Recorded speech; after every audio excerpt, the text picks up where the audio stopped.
And welcome to our first episode of For Reals, where Gen Z gets real. Tune in every Wednesday 4 to 5 p.m. on Radyo Agri 90.1 FM, Kasaganaan, para sa bayan. We are your besties. I am Mai. And I am Badeth, and we will sure to bring you the trends and slangs of the Gen Zs. So for that, we already posted a slang of the day yesterday, and we will uncover the true meaning and use of that word today. Yes, we gathered comments from our audiences yesterday, and even until now, you can comment on that post so we can read how you use that word in a sentence or in a conversation.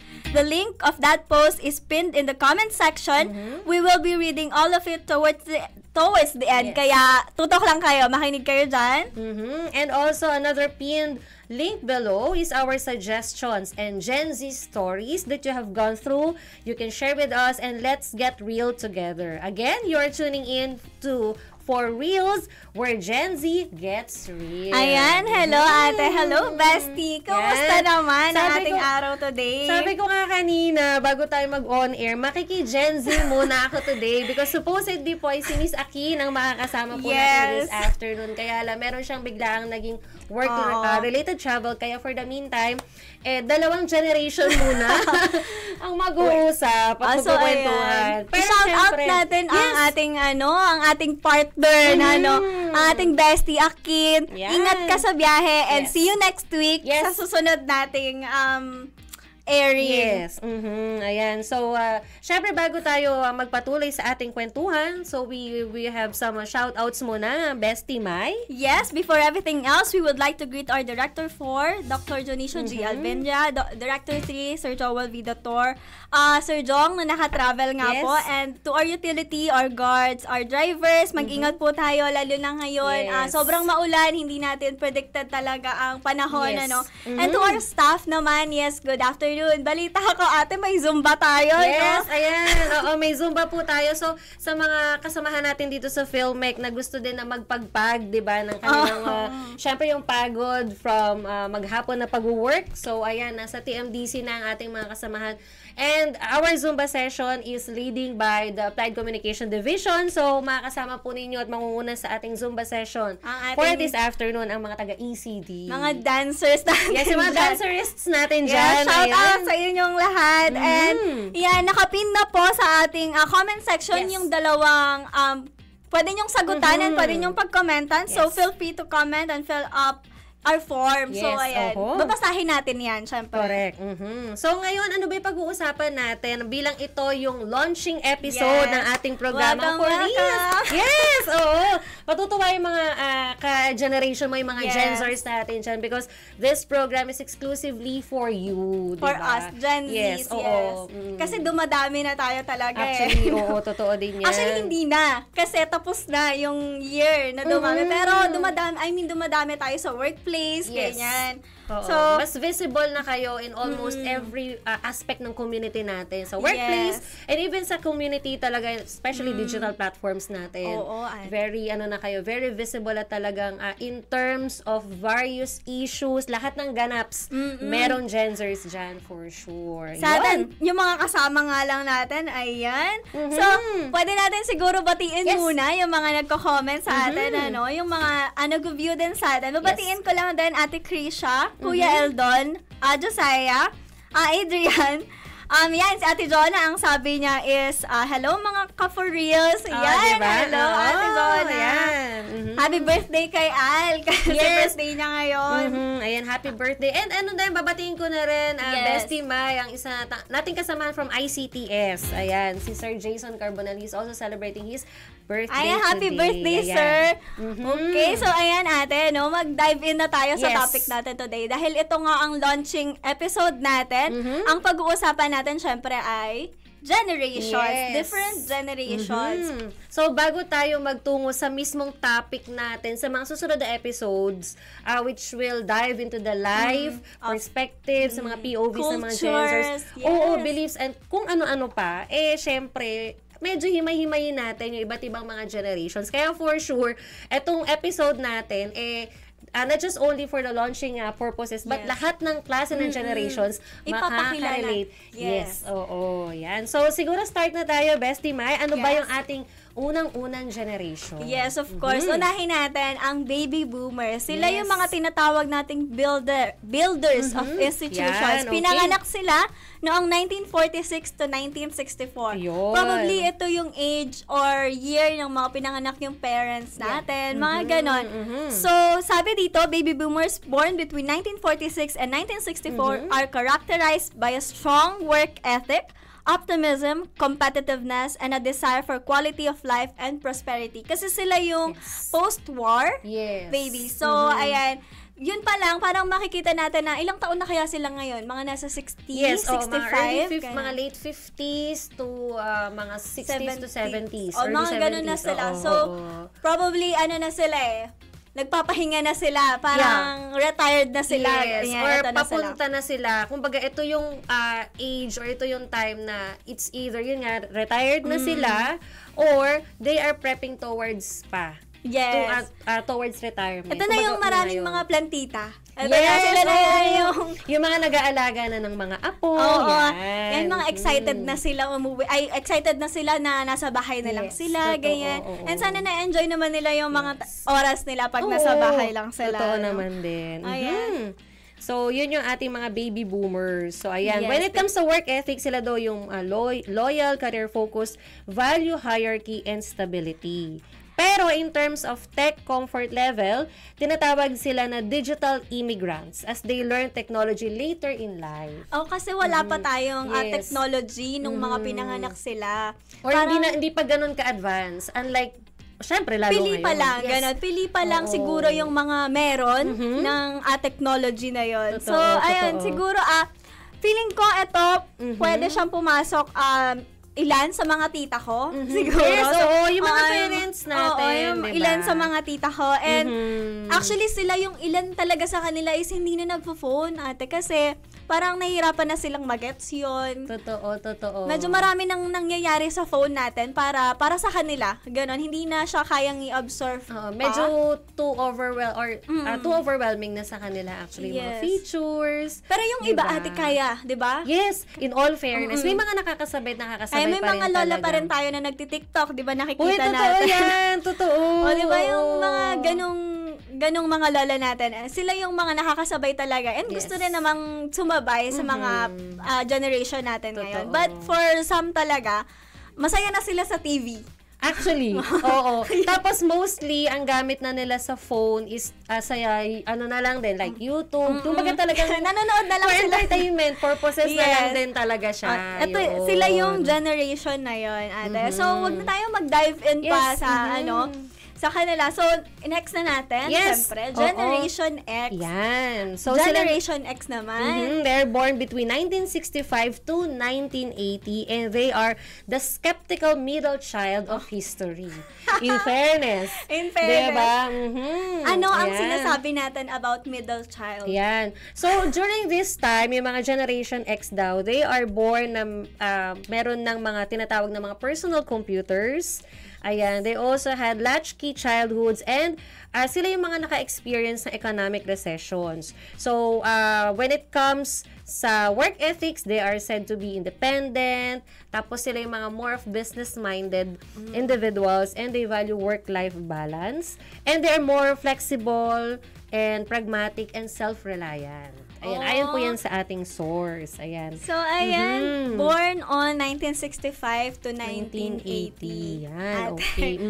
So, wala pa ako dito. Wala pa, yes. Wala pa tayo. Ayan, so, ito yung mga siguro yung mga pinsan natin na mga ate and kuya natin. Yes, Oo. Sila yung mga parang aside sa mga kapatid natin na nakakatanda sa atin, sila yung mga other siblings natin. Yes. Diba? Parang, ang sabi dito, ate, digital adulthood. Parang wala pa rin silang, di pa rin sila digitally inclined, pero meron na silang TV siguro na, or ito ba yung mga black and white or colored TV na ba ito? Yes, possible. Tapos, ito yung mga TVs na, ako may kasi bintana. Oo. Yung meron siyang pinto. Meron siyang parang malaking case na gano'n. Yun. Tapos, talagang when it comes din sa entertainment aside sa TV, kasi I think not everyone pa during the time still have the privilege na merong TV. So, yung mga radyo, yan. Radyo. Oo, I believe ito yung mga yung mga kasagsagan na talagang mataas ang demands ng mga radyo. Dinadala sa booking. Yes, oo. Tapos andyan yung mga kasagsagan ng mga iba't ibang mga radio drama noon. As form of entertainment. Kaya naging sikat ang radio drama na gumagawa tayo ng sounds. Yes, yung mga human sound effects talaga. Yun. Tapos, napag-aralan natin yan dati. Totoo. Tapos, other forms of entertainment, I think, yung mga print materials, like mga comics, dyaryo, I think, ito din yung time na parang, since wala naman cellphone during that time, so yun yung source of entertainment siguro dito din ate yung Precious Hearts Romance. Pocket books! I think, medyo meron na dito. If I were not mistaken. Ito yung mga year na yun, no?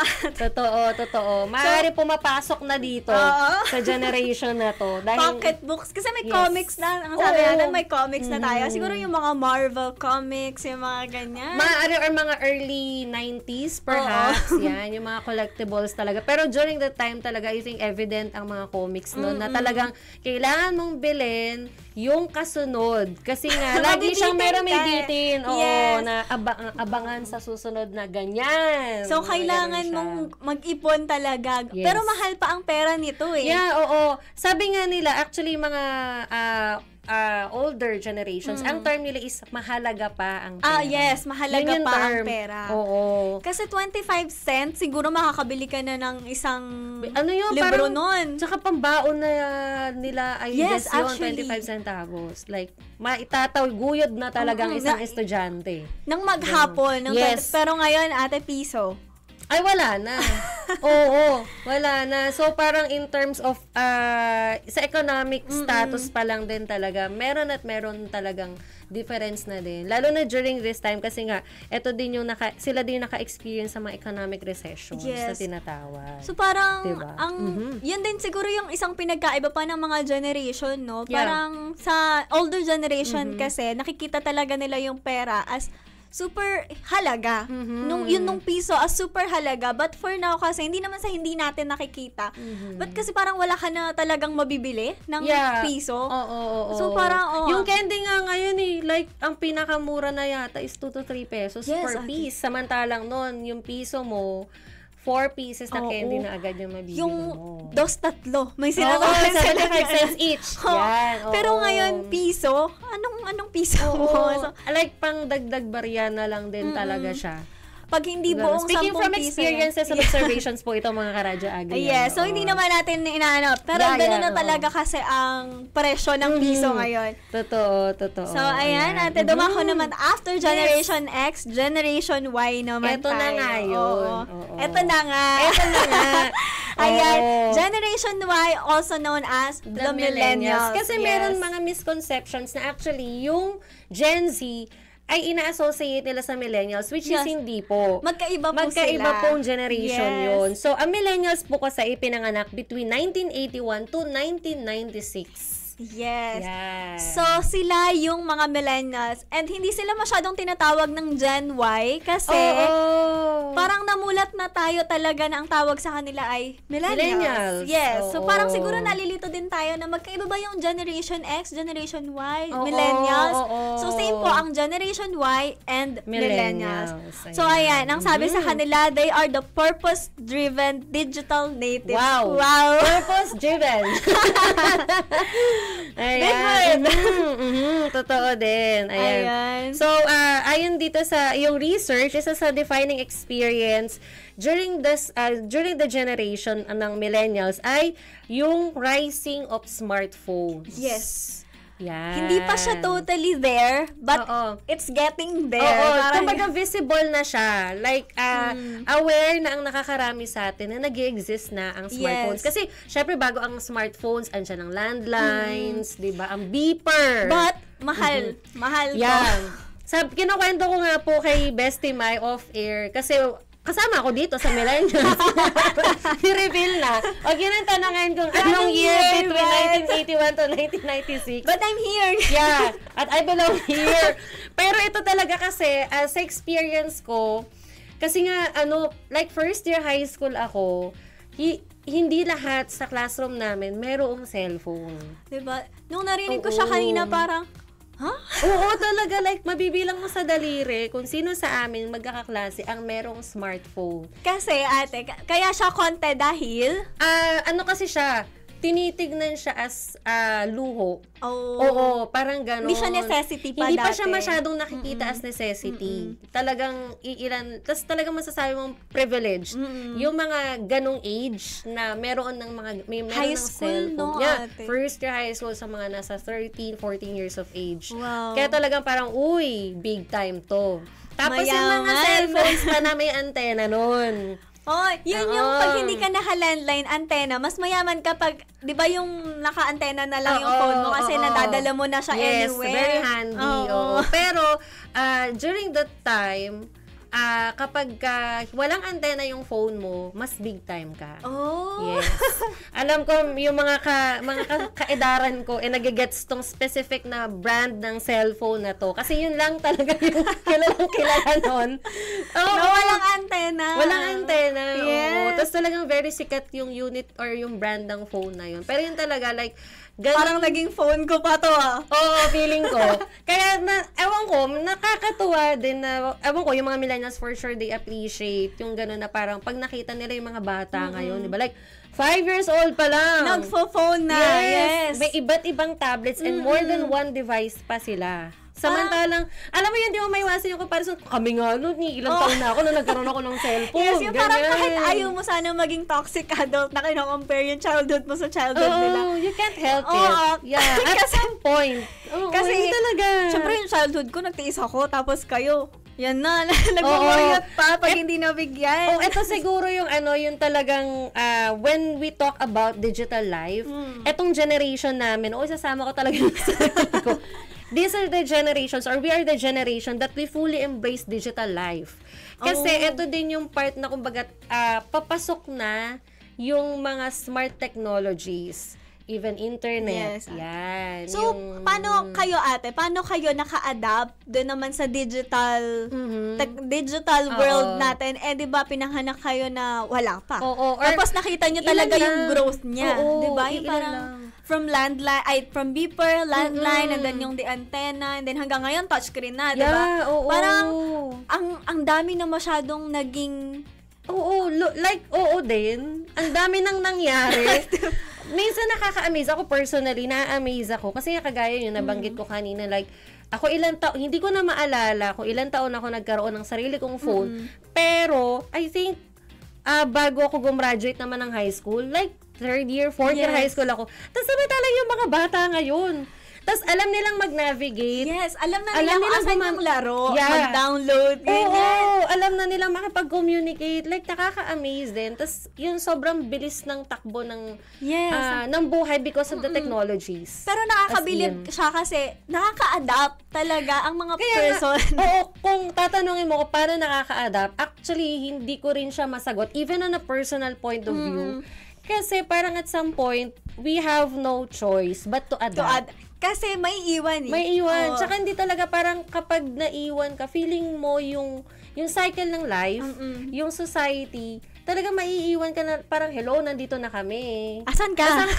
Hindi ka makaka-thrive kung hindi ka din makaka-adapt, especially with the rising of technologies. As in, yun yung talaga. sa phone pa nga lang, ate, kaka-release lang ng bago last year, may bago ulit this year, di ba? Kasi parang, yung development talaga is continuous. Totoo diba? yan. So, parang may iwan tayo kung hindi tayo sasabay. Totoo. Pero yung pagkabilib ko kasi parang, diba? Wow, kayo, lalo na kayo, parang nakita nyo yung growth kasi kami, ate, andun na lahat. Parang nakalapag na sa inyo, diba? Andun na yun So, eto din kasi yung iba, yung binanggit mo kanina na toxic adulthood, na parang, sobrang toxic na in terms of comparison. Pero there was, actually, meron akong merong nag-share din sa akin. Kumbaga napagkukwentuhan din to. Tapos parang ang nai-share niya sa akin, ay, bakit daw parang sinisisi yung, na, sa generation nyo nagkataon, dumating lahat ng mga technologies na to, na parang you're blaming us. Hindi naman namin kasalanan. Yeah, exactly. Hindi naman namin kasalanan kung pinanganak kami na nandito na lahat. Develop na Hindi naman kami yung nag-develop. So, Totoo yan, totoo. Pero yun, siguro yung masasabi ko na another wonderful thing about being a millennial is we experience both. Wala ang smartphone, wala itong advanced technology na to. We can survive. Yes. Kaya namin gumawa ng paraan. Like, bago dumating yung mga search engine platforms na yan, Nabubuhay na kayo. kaya naming mag-survive ng libraries. Yes. 'Di ba? Manual talaga. Oo, manual na paghahanap, dyaryo. Kaya namin mag-survive ng wala yan. But, and at the same time, naka-adapt na kami and we're still adapting sa mga pagbabago pa na darating. Oo. Yung in terms of adaptation siguro, I must say na mabilis yun sa millennials. Kasi nga, in between kami pinanganak. Patapos, may parating. Sabi yung dito, ganon. digital native, sabi. Yeah, oo. I am sure that yung mga kagaya kong millennials ay talagang a-agree dun sa part na yun. yung nasa gitna Nasa talaga. gitna kami talaga, Yes. like literally na meron ng TV, naabutan namin yung Walang TV. Hindi naman wala. Pero yung black and white Yes. na TV na may antenna na pupukpok mo pa yung yung TV o mismo. aakyat pa yung isang family member sa bahay Aalugin sa pa antena. siya. Oo. Yes. Tapos, yung mga ngayon, yung mga technologies ngayon and Oo. other sources of entertainment, like yung mga iba't iba mga websites, apps, di ba? Siyempre, wala pang Netflix dati. Wala Ayan, pa yung wala mga pang yan. Spotify. So, kung ano yung nag-i-exist po na channel at kung ano lang yung kayang ma-adapt ng antena nyo, yun lang ang pagtsatsagaan nyo. Kahit sobrang tagal ng ads, Yeah, wala kang wala magagawa. kang choice. Oo, talagang lilibangin mo na lang yung sarili mo. Meron kaming naging nun, parang form of para matanggal yung pagka-boring, huhulaan namin kung anong brand. Yung ads. Oo. As in, yung para lang matanggal yung umay namin. Kasi hinihintay namin, lalo na yung mga hapon na pagkatapos ng uwian sa hapon, 4:30, nakaupo na lahat kasi manonood ang anime. Maraming commercial. So, para pantanggal boring, huhulaan namin kung anong brand yun. Ano yung susunod na patalastas? Pero masaya yun, di ba? Yung kami mismo gumagawa kami ng way para maalis yung boredom sa amin, pagkaumay namin. Kasi, so, that's another thing actually. talaga, di ba? Oo. Siguro, ate, naabutan mo pa, may nakita kasi ako sa internet na parang, wala pang phone nun, pag nagsi-CR ka, nagbabasahan ng mga, instructions sa likod ng shampoo, ng sabon, or magdadala ka ng dyaryo, kahit gano'n pa katagal yung dyaryo na yun, para lang habang nasa CR ka, kung ano man yung gagawin, like, tinatawag ka na ng kalikasan, sabi nga. Meron kang another libangan. Kaya bago yung mga cellphones na yan, lahat ng pwede mong mabasa. Feeling ko na memorize namin yung mga instructions, ingredients ng shampoo, ng conditioner. Kasi yun yung source namin. Like, seryoso, totoo yun. Kasi may nabasa ako one time, sabi ko, totoo ba to? Kasi, yeah, legit yun. Coming from experience din, ako talaga naghahanap ako ng dyaryo na kahit wala akong pakialam kahit anong date pa yan, kahit last year pa yan. Kailangan ko yan. Ganon. Ay, ganun talaga. Kasi nakaka-board talaga siya, di ba? So, yan, mga ka-millennials, ayan. Mag-comment naman kayo. Most of our Karadyo Agri sa millennials would relate to that. Pero yun, comment siguro, kayo dyan kung anong experience nyo as a millennial. Yes, totoo. Kaya siguro in terms of adaptation namin ay ganun na lang din, kabilis. Kasi yun nga, kailangan namin sumabay. And at the same time, kaya namin dumiskarte na parang katulad nun, para matanggal yung pagkaburyong mo, gawa kang paraan. Sobrang bored bored yung na sarili mo. Oo, ganun. Ano pa ba yung millennials? Actually, yung kuya ko, ate, millennial siya. Kasi pinanganak siya ng last year. O, diba? Diba? Yung sinasabi nga namin na hindi pa kami umabot ng 90s baby. Yes, 90s baby, no. Hindi kayo pasok. Amin do. Kaya nga, hindi talaga nasa 80s pa rin kami, pero late naman na. Yes. Ganon. Hindi natin i-reveal. Wag na. Hanggang doon lang yon. Wala nang clue. Basta, millennials. Yes, okay. millennials po. Yun lang. Ganon So, siya. ayan. Speaking of Gen Z naman, yes, ate, dumako na tayo sa Gen Z. Yan. So, mga Gen Z, pinanganak between 1997 and 2012. Kaya dun sa mga 2013 onwards, you are yun, alpha kayo. You're the alpha generation na tinatawag. Sa amin to. Oo.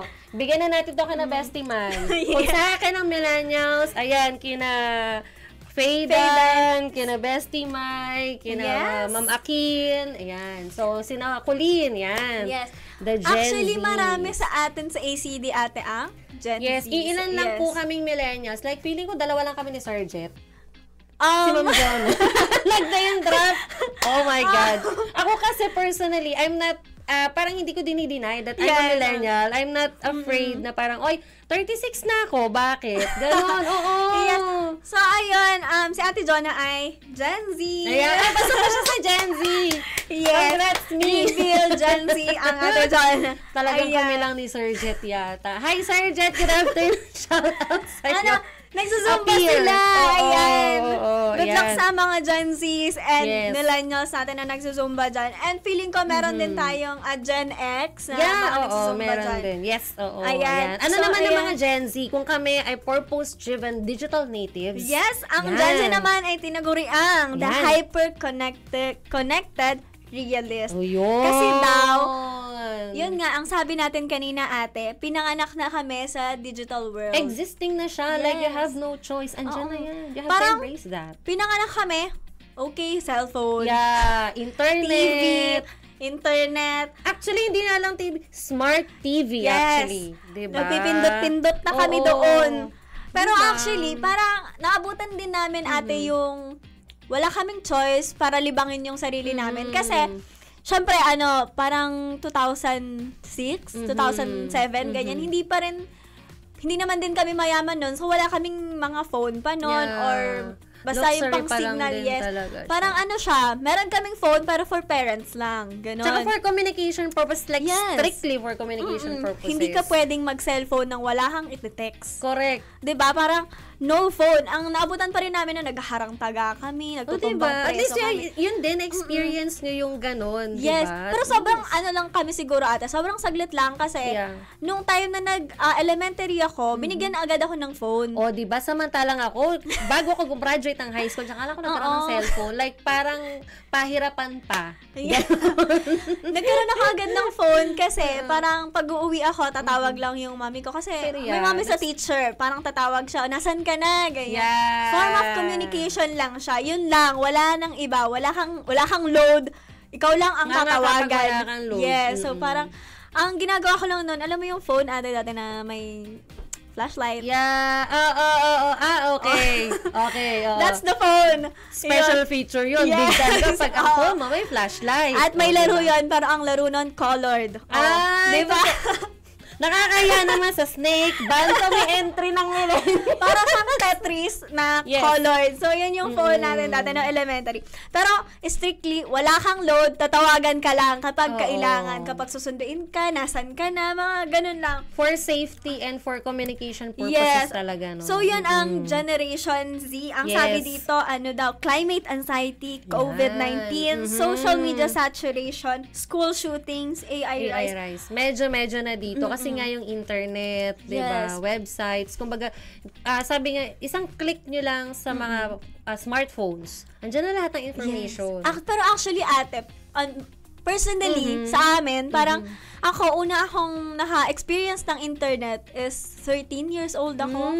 Yes. So, parang sa akin, yung mga friends ko nung elementary, nung first year high school, may Facebook na sila. Oh, diba? But ako sabi ko parang, oh, yeah, seriously. Second year college ako. Grabe naman yun. Yun, di ba? Nare-reveal natin dito. So, ako, grade 7. Oh, di ba? Grade 7 versus second year college. Kumusta naman yun, mga karadyo?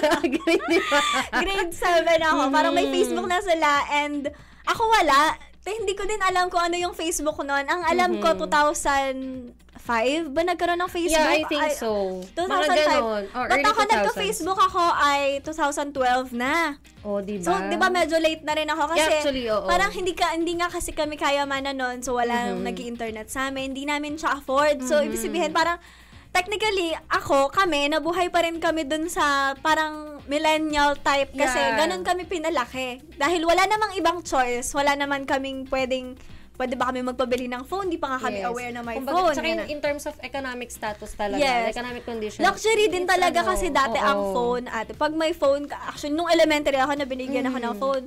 parang 2, 3 lang siguro kaming may phone nun. For communication purposes lang din talaga. Tapos pag, yan, sabi mo kanina ate off-air, nag-slambook kayo. Oo. Isa sa mga joys ng millennials. Nag-slambook din kami dati, but hindi na siya yung landline number na care of someone. Oo, kasi po noon, kapag po, dahil not everyone has their landline sa bahay. So, minsan, pagka-close na yung kapitbahay, sa slambook, bilang gusto mo na meron ka na mailagay, so ilalagay mo pa rin, care of yung name ng kapitbahay mo, gano'n. O kaya office number ng parents mo, gano'n. Gano'n siya. So, sa amin, number na namin. Diba? Cellphone number. Na namin. Yun siguro yung pinakamalaking difference, ate. And, ang sabi dito, ate, COVID-19. Yeah. Yes, yung COVID-19, affected naman tayo lahat. But kasi siguro kaya naging affected mostly ang Gen Z ay dahil pinanganak nga kami ng digital era, tapos pinanganak kami sa labas, parang ganun. Lumalabas-labas na kami, and then suddenly 2 years. Yes. So, parang in terms of kung gano'n naapektuhan ang bawat generations, iba-iba pa rin talaga, pero mas visible talaga yun sa inyo. Sa Gen Z. Oo, Makikita mo naman siya sa rants, ate, online, during nung pandemic na yun. 2020s. Parang, lahat sila pagod na kasi hindi... May social anxiety, very evident din. As a Gen Z, siguro kasi nasanay kami na ang daming nangyayari, ang daming ginagawa, parang ganon, yung buhay namin busy, ganon. Pero, nung nag-pandemic, shutdown. Oo. Tsaka in terms of yung siguro I must say na yung generation nyo rin kasi is being you're more confident and risk taker. Kayo talaga yung willing kayo lumabas ng comfort zone. Yes. Willing kayo na literal na lumabas. To explore, to know discover, these things. to discover things about yourself. Ayan, sabi ni Faye, wala po kaming graduation ng grade 12. Wala po akong debut celebration. Oo din, salamat COVID. Di ba yung mga ganun din? Ganun. Like, personal story pa lang yun. So, what more for others din, di ba? Actually, ate, meron akong friend nung pandemic na to, and nag-photoshoot na siya, nakabook na lahat. Tapos magda-debut din siya. And then suddenly, 2 years, sabi niya nag-birthday siya 2 years later. Parang na-appreciate naman niya na nakip lahat ng mga food, nakip lahat nakip lahat talaga ng mga binook nila, but hindi niya na-appreciate the fact na ang dami nang nangyari sa buhay niya. Na parang 2 years kasi yun tapos nasan ka? Nasa bahay. Hindi mo naman pwedeng masabi na wala akong magawa 2 years. Tinanggalan tayo ng karapatan lumabas. So, ayan. Sabi ni Faye, salamat sa isa kong best friend na tumakas. Sa mga nakaharang na checkpoint. Bawal po kasi to noon, lalo na sa mga nakaharang na checkpoint para lang may bisita ako sa birthday ko. Oo, kasi syempre delikado to sa mga babae, di ba? Ang debut is it's everything talaga. Totoo yan. Tapos, syempre bilang for sure nakapag-prepare na sila Faye noon. Ano yung ganap, yung plans. Even like bago pa nga lang 17, 16 years old pa nga lang siya, nakaplano na, di ba? But yeah, COVID-19 happened. So, wala mo na lahat. Yes, parang siguro naapektuhan talaga ang Gen Z kasi most of the Gen Zs nung time na to ate ay college, high school, ganyan. So kami ate, personally, ako, college kami nun So parang naglo-look forward kami sa OJT, sa thesis together, sa mga video production. Wala. So ganun siguro, parang ang sabi nga nila, may mga nagsasabi sa gilid-gilid na sinabi na wala namang yan kasi online lang naman sila nagsabi. Hindi naman din madaling mag-aral online. Kaya, in our defense, hindi namin ginusto na mag-aral kami online. And hindi rin naman siya madali dahil just like you, ang din niya sa amin, ang hirap niya kasi first time natin nagkaroon ng asynchronous, diba? Lahat nag-adjust actually. Lahat nag-adjust na bago, pero we have no choice. Alam mo yung parang, hindi ka man lang na-orient kung paano gawin itong mga bagay na to. Parang 2 weeks. 2 weeks may time kayo para gawin to. And then you present sa amin as college noon, parang 2 weeks mag-prepare daw kami ng ganito, ng ganyan. And then, tapos wala na. So parang, hindi namin siya ginusto. Yes. Okay. Ayan, sabi ni Faye, first year college lockdown, online class po malala. third year, second sem na nakita mga diba? klase. Like, di ba, syempre, isa rin yung college life sa mga ilulook forward mo bilang isang individual na sabi nga nila dun sa college mo din mamimit yung mga real life friends mo, di ba? Mga long time friends mo. Pero, COVID-19 happened again. So, may mga lockdowns talaga na parang, wala, hindi ka talaga lalabas. Yes, yung sa amin ate naman, na-experience namin ng first 2 years, but the third and fourth year, na feeling ko, importante talaga siya sa college dahil nandun nga yung thesis na, yung OJT crucial. na. Wala, yun pa yung nawala sa amin talaga. And sabi namin, kung pwede lang i-lockdown kami sa CLSU noon para nandun na lang kami. And will be okay for us. Sa akin personally. Kasi naman yung nasa bahay ako, parang nagtatanong ako sa klase ko, ano bang gagawin? Ano ba yung sinabi sa atin na gagawin? Hindi ko magets. Tapos may iba nagtatanong din sa akin, ate, ano yung gagawin natin? Tapos sabay-sabay na lang kami. Kami yung mga magve-video call na, anong gagawin natin? Kumbaga parang pwede nyo sanang pag-usapan, pagplanuhan in person. Kasi syempre iba pa rin yung physical presence ng bawat isa that you feel that you're not alone. Pero yun nga, you have no choice. Actually, naalala ko pa to, Ada, nung college. Very nag-enjoy pa talaga kami noon na pumapasok. Ganyan. Kakabili ko lang din ng laptop noon kasi diba? meron kaming subject noon na kailangan ng laptop na mag-layout, ganyan. Tapos, di mo pala magagamit ang matino. Hindi mo siya ma-maximize. January ko siya binili. March yung wala lockdown. I remembered pa nga na halos lahat tayo ay tuwang-tuwa. Kasi nga, 2 weeks. 2 weeks. 2 weeks turn to 2 years naman, mga B. Parang gano'n. May naalala ko na nag-trending siya. Mahaba-habang. Diba? Oo.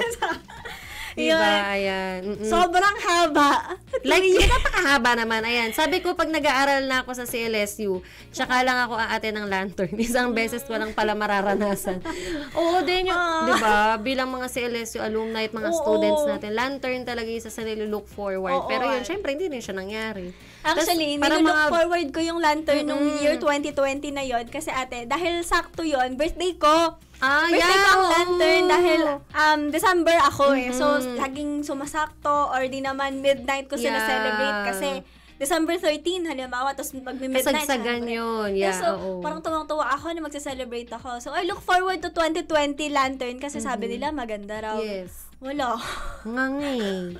Diba? Yun. Kumbaga talagang iba-iba. While kami noon as a millennial, I must say that kahit papano, medyo nakayanan naman. Kasi nga, kaya namin na mag-thrive ng hindi lalabas. Bilang, I think mga millennials mas medyo homebody kaysa sa mga Gen Zers. Gen Z kasi ate, sa akin. Survive na nasa bahay lang. Kaya namin gawing busy yung sarili namin nang nasa bahay lang. Nasa basa lang. Kung ano yung pwede mo makita dyan. Lahat ng pwede mo basta may letters. Yes. Okay na tayo. Okay na ang ating mga millennials dyan. But for Gen Zs kasi, nakita mo naman ate, the moment na nag-lift sila, ang daming nag-run, ang daming nag-hike, diba? Parang ang daming lumabas. May nagbukas ng mga business nila. Diba nauso ang nail tech, diba? While pandemic, they make use of that time, kaya naging businesswoman na sila, businessman. Mga ganon. Food deliveries nun, mga food services, online businesses na may sa necessity natin. Maganda din, may magandang dulot yung pandemic kasi nakapag-isip tayo talaga. The moment of reflection. Sobrang tagal. Parang 2 weeks lang daw. Pero bakit? Ang dami ko na naisip. Pero bakit wala pa rin ganap? Saka may mga gusto kasi tayong gawin during that pandemic na hindi natin magawa kasi kailangan natin lumabas. Yes. Naalala ko nun, naka-dorm kasi ako. Yes, naka-dorm ako and then sabi ng dorm manager namin, okay, umuwi muna kayo, hindi kayo pwede dito kasi meron ng case sa San Jose. So, okay, hindi na pwedeng magpa-stay. Kahit mga taga-Isabela, pinauwi that time, ate. So, sabi ko, okay, uuwi ako and then after 2 weeks, babalik din ako. Super excited kasi sabi ko, may reporting pa kami. May time ka para makapag-prepare kahit pa paano kasi nasa bahay ka. Tapos, after nun, 2 weeks, nag-message yung mom namin sa messenger. Sabi niya, okay, hindi pala malilift. Sabi niya, yung mga, kasi nag-iwan kami ate ng mga gamit. Kasi 2 weeks lang Yes, laptop, and then yung mga damit, lahat, pati sinampay, nandun. Parang sabi ng door manager namin, okay, yung mga nakasampay na damit, isinilong ko na, balikan nyo na lang siya siguro kapag nag-lift na. And then, after 2 years lang namin siya nabalikan. O, diba? Yun sinampay mo. Sinampay ko lang kanina. Tapos, after 2 years later. 2 years later, parang, wow, grabe. Sabi namin, yung mga damit ko, ate. Sabi ko, oh my God, yung mga damit ko, nakasampay pa. 2 years later mo na siya nabalikan sa sinampay. Like, bigos ka naman dyan. Oo, yung mga yung mga food ko, sabi ko, oo, yun din. Yung mga food, sabi ko, ma'am, i-ano nyo na po yan. Sa inyo na po yan, kesa masayang. So, lahat ng food, kinuha niya, and then pinamigay sa, may mga nagstay pa rin kasi sa may CL. May mga na-stranded nga daw. Yes, ate. So, yun, pinamigay na doon yung mga food na natira sa mga dorm. And then, yung mga hindi lang talaga, yung mga damit. So, grabe yung damit talaga na sinampay. Tapos binalikan after 2 years. Klase talaga yun. Yan ang dulot ng pandemic sa atin. Yeah. Pero yun, sabi ko nga, iba-iba yung naging effect at iba-iba din yung mga naging coping ways natin to survive. Di ba na natin nag-boom ang plantita? Yeah, mga plantita. Tapos, ang mamahal lang halaman. Oo, ang taas ng demand sa mga halaman nun. Tsaka yung mga, yung mga gamit sa paghahalaman, di ba? Kasi, yun yung naging way. Lalo na mga plantita. Yung boredom natin. Oo. Mga nakapagtanim ng mga gulay-gulay sa kanilang mga bakura. Yes, diba? May mga nag-ampon ng aso dyan. Yes. Isa na ako dun. Oo, di ba? Mga naging fur pandemic parents. kasi, ayan. Yan. Oh, ayan. At dahil malapit na tayong mag-5. Yes. Yes, ang dami nating natutunan about different generations today. At boomers, at baby boomers, and then Gen X, Gen Y, millennials, and then, Gen Z. syempre, Gen Z. Ayan, ano yung tingin mo na pinakamalaking, napag-usapan na nga natin, pinakamalaking differences natin, yung pag-cope up natin. Yeah. Ayan. So, ate, kakalimutan ba natin? Meron tayong slang of the day Yes, pala. yun yung ating slang of the day. At syempre, ito na yung isa sa mga segments ng For Reals. Yes. Naaabangan natin magiging mga karasya. weekly na po siya. Yes, Kaya oo. mag-comment kayo kapag nag-release kami. Tsaka baka may mga suggested, din sila, slang terms, di ba? Or mga phrases yung na tatak Gen Z, mga karadyo agri. Yan. May hindi ako alam na nung weekend ko lang nalaman yung NGL. Ay, actually, ako hindi ko rin alam yan. Actually, ano na nga yung meaning ng NGL? Paki-explain nga yung NGL. Not gonna lie! Okay! Ayan, nilakihan pa. Thank you! Not gonna lie. Okay. Actually, as a Gen Z, I was supposedly, I supposedly know that, pero, no, I don't. NGL. Kasi may ano siya, di ba may app? Yun na yung alam ko. Tapos akala ko, app lang siya. Yun pala yun. Okay. NGL, As a millennial, ngayon ko lang I was today years old. Nalaman ko NGL. Ayan, means not gonna parang lie. ano din yan. I was today's. Ayan, ano pa po, sabi. Ano pa po? Ako dati yung FR. FR? Oh, hindi talaga like, ano yun? Like fur? Ganon. Actually, ate, same fur. Ganon. Pero, yan ang slang of the day natin. Yan! Speaking. FR. Yes, Ayan. yan. At yan din ang title ng ating ng ating program, yan, For Real. Ayan, Ayan. ang For Real. Ito ay ginagamit natin para sa mga... Para maging pagiging totoo. Parang ganun ba yun? Oo, parang for real, gano'n. For real. Oo, parang, oo nga, totoo nga. Yes, parang totoo gano'n. nga, yes. For real, for real. Oo. May makikita ako sa chats na FR. Tapos, ano yun, fur. Yun din, oo. Ano yun? Akala ko expression lang siya ng pagka-shock. Like, fur. Gano'n, high pitch. Ayan, the fur, iced tea. Ano yung I swear to God. Okay. For real. Ganun pala siya. ISTG. Ganun. Paano ba sa ISTG? Ganun. For ISTG. Oo. So, ayan, may nag-comment nga ate. Ang sabi ng Kuya Jet ay, ano ba ang meaning ng for real? For real? Oo. Ipasok Salvador. For real? Ganon. Ayan, at ang sabi naman ni Faden Lee. FL naman yun. Yan. FR. Faden Lee. Oo, diba? Naging FR na siya, hindi na siya FL. Hindi ka na FL. So, ayan, wala na akong pera. Sabi ng bestie kong Rhea, wala na akong pera FR. For real? For real? Oo, yun. Yun pala yung example. Use that in a sentence. So, tama naman yung paggamit natin ng for real sa mga kinoment natin, no? Yan. Ayan. Ako po, di nakaalis ng New Zealand. Kasi pandemic, ayan. Tita Dan! Hi! Ayan. Hello po! Nasa New Zealand na sana si Tita Dan at pauwi-uwi na lang dito. Ayan, ate, shout out daw Yan. natin. I-shout out natin ang ating mga kumaring nag-zumba. Ayan, shout out po! Kay Angel Vergara Yan, at kay Ma'am Bestie Angel. Kuya Jet Yan. Subaba at kay Vanessa na nanonood ngayon. Hi, besties! Ayan. Napagod ba kayo sa Zumba? Ayan. Si Kuya Jet. Kuya! Jet! Feeling ko susugurin ako ni Sir Jet dito. Anong Yan. month ka, ate? Ako, June. Oo. Ate. O, diba? Oo. At ako, ate. O, ate talaga. Yun din. Ayan. Ate ako ni Sir Jet. Ang Yun. sabi ng Angel FR, friend request. Ay, hindi ko Ay, in friend request yan. fairness. Tapos dati, speaking of FR, yung DP. DP. Oo, parang, kasi diba parang palitan mo yung profile picture mo. Tapos parang DP? palitan mo DP. Ano yun? Ano nga Ano, kasi hindi ko yung siya- DP? Oo, default picture ba yun? Tama ba? Actually, hindi ko rin alam. Nakiki-DP lang ako. Oo, papalit. Ang alam ko tawag yung DP sa profile picture. Display Display pic. Oh, ayan, F- PFP. Profile Profile pic. picture. Ano yung P ulit, Profile. Okay. Profile pic. Ayun, PFP. Palitan mo yung DP mo. Okay. DP? Default picture. Saan galing? Default. Hindi ko alam. Wag yun ang tanongin. Okay, so yung DP po, bukod sa FR Yes. today ay FR is for real. For real. Expression siya na, ayun, sabi ng friend ko, wala na akong pera, for real. Totoo? Totoo ba? Parang ganun.